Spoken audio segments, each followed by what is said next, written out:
మిత్రులారా, ఈరోజు మనం మహబూబ్ నగర్ జిల్లా చిన్న చింతకుంట మండలం లాల్కోట అనే గ్రామం నుంచి మాట్లాడుతున్నాము. ఈ గ్రామంలో జగ్గపోళ్ళ సాయి కుమార్ అనే ఒక 25 సంవత్సరాల యువకుడు, వాళ్ళ కులము కుర్వగొల్లోళ్ళు, వాళ్ళకు ఒక 200 గొర్రెలు ఉన్నాయి. సాయి కుమార్కి ఈ మధ్యలో ఒక 6 నెలల కిందట ఏప్రిల్లో రాజేశ్వరితో వివాహం అయింది.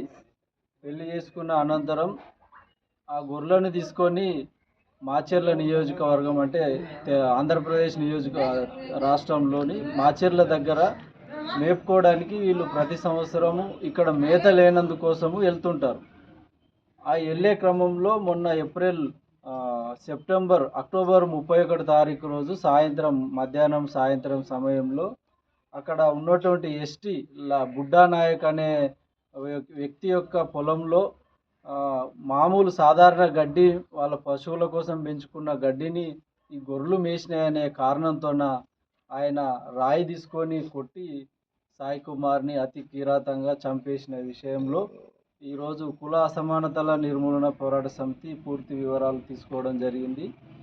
అయితే అట్లా మామూలు సాధారణ గడ్డి మేసిందని చెప్పి కొట్టి చంపడాన్ని చాలా విషాదకరం. ఎందుకంటే ఒకవేళ ఆ గడ్డి ఖరీదైనదైతే ఆ ఖరీదు ఎంతో కట్టించేటోడు, లేకుంటే చట్ట ప్రకారం పోతే పోలీస్ స్టేషన్లో పోయి కేసు పెట్టవచ్చు. ఇవన్నీ పరిస్థితులు ఉన్నప్పటికీ కూడా కుర్వోలు అనే కారణం చిన్న చూపుతోనే ఆ ఎస్టీ కులానికి సంబంధించిన బుడ్డా నాయక్ ఈజీగా దాడి చేశాడు.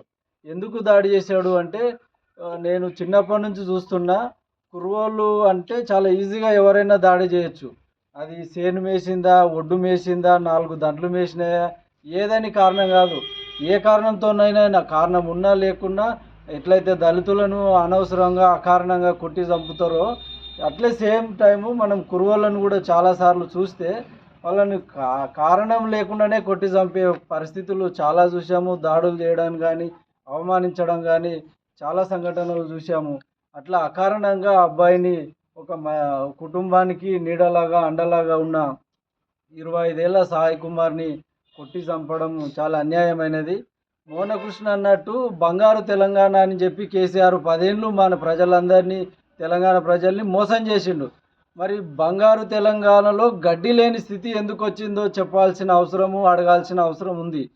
గడ్డి లేనందుకే కదా ఇతర రాష్ట్రానికి, ఏ రాష్ట్రం అయితే నువ్వు అంటే నేరంగా విద్వేషంగా చూపించి ఆ రాష్ట్రంతో మమ్మల్ని కలపొద్దు, ఆ రాష్ట్రంతో మమ్మల్ని విడదీయండి అని చెప్పి మాట్లాడి, ఈరోజు కుర్వగొల్లోళ్ళు అంతా ఆ రాష్ట్రంలో పోయి గడ్డి కోసం పోయి మేపుకోవడానికి పోయి చావులు చనిపోవడం కానీ, హత్యలు జరగాల్సిన అవసరం ఏముంది?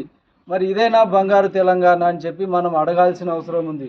ఎందుకంటే తెలంగాణ రాష్ట్రంలో మేము గొర్రెలు ఇస్తున్నాం అంటే, మాంసంలో భారతదేశంలో కన్నా తెలంగాణ రాష్ట్రము ఎగుమతిలో ఎక్కువ అంటే బాగా ఎక్కువ ఎగుమతి చేయాలని చెప్పి గొర్రెలు ఇస్తున్నాం అంటున్నావు. కానీ మరి ఆ గొర్రెలకు గడ్డేది? ఆ గడ్డి లేక ఈరోజు వేరే రాష్ట్రానికి, పక్క రాష్ట్రానికి పోతే ఆయన శవమై తిరిగి వచ్చాడు. ఇప్పటిదాకా కుటుంబానికి న్యాయం లేదు. కనుక ఈ విషయంలో కుర్వగొల్లోలకు ఏదైతే ఉందో వాళ్ళకు రక్షణ చట్టం చేయాల్సిన అవసరం ఉంది. వాళ్ళు ఎక్కడన్నా పోతే ఖాళీ స్థలంలో, అంటే బీడు భూములలో మేసుకునేటట్టు ఒక చట్టాన్ని చేయాల్సిన అవసరం కూడా ఉంది. ఆ చట్టం చేయాలంటే మనలాంటి వాళ్ళందరూ, లేకపోతే ఆ కుల సంఘాలన్నీ కూడా మాట్లాడాల్సిన అవసరం ఉంది. ఇమీడియట్లీ ఆ కుటుంబానికి న్యాయం చేయాలి. అట్లే స్థానికంగా ఇక్కడ ఉన్నటువంటి కాంగ్రెస్ పార్టీ నాయకులు జిఎంఆర్ మధుసూదన్ కానీ, తర్వాత మంత్రి వాకిటి శ్రీహరి గారు ఈ కుటుంబాన్ని పరామర్శించి ఆ నిందితులకు శిక్షలు పడేటట్టుగా న్యాయం చేయాలని చెప్పి మేము ఈ సందర్భంగా తెలియజేస్తున్నాం.